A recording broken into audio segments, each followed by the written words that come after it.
திருப்பத்தூர் அருகே மழை, விவசாயம் செழிக்க வேண்டி மீன்பிடி திருவிழா. கிராம இளைஞர்களுடன் போட்டி போட்டு மீன்களை அள்ளிய மக்கள். சிவகங்கை மாவட்டம் திருப்பத்தூர் அருகே துவார் கிராமத்தில் மழை வேண்டியும் விவசாயம் தழைக்க வேண்டியும் வள்ளிகாண்மையில் மீன்பிடி திருவிழா வெகு விமர்சையாக நடைபெற்றது.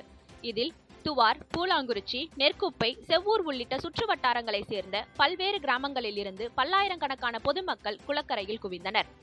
ஊர் பெரியவர்கள் மீன்பிடி திருவிழாவை வெள்ளை விடுதல் எனப்படும் வெள்ளை கொடி அசைத்து துவக்கி வைத்தனர்.